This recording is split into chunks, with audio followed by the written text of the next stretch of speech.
La France, aujourd'hui, avec Macron, n'est plus respectée sur la scène internationale. Macron a tendance à vouloir donner des leçons à la terre entière, à tout le monde, et il a tout le monde contre lui. La France de Macron n'est plus respectée. Et je dois dire que je suis quand même absolument stupéfait sur le plan politique de voir qu'une partie des élites françaises continue encore à soutenir un pouvoir qui est discrédité sur la scène internationale. La France ne peut pas à la fois accepter la situation institutionnelle créée au Tchad après la mort du président Idriss Déby, tout en condamnant le Mali d'Assimi Goïta, en reconnaissant la junte du colonel Damiba au Burkina Faso, en envisageant de faire la guerre au régime nigérien via la CEDEAO et en donnant son feu vert au coup d'État mené au Gabon par le général Brice Oligui Nguema. Il arrive un moment où les subtilités théoriques se transforment en arguties rhétoriques qui finissent en douloureuses contorsions et fait le lit du sentiment de deux poids, deux mesures.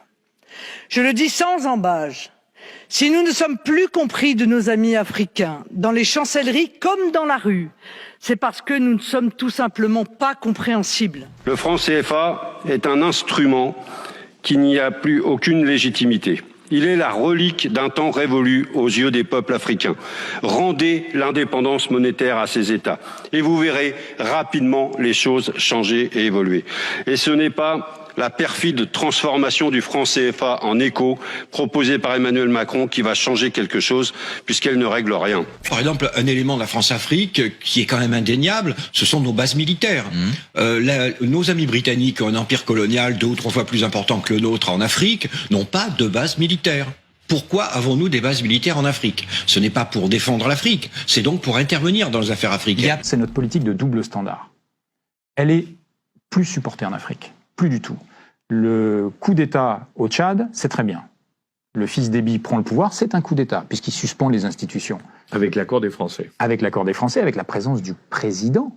Qui légitime. Exactement, qui va aux donc obsèques il légitime le coup d'État en allant sur place. Et puis vous faites 1500-2000 km vers l'ouest, vous allez au Mali, et puis là vous dites, ah bah non. Ah, le coup d'État, c'est pas bien. La junte n'a aucune légitimité. C'était les propos de Jean-Yves Le Drian. Soit on est pro-Macron, soit on est accusé d'être pro-Poutine. J'en peux plus de ce discours de nos valeurs. Nos valeurs.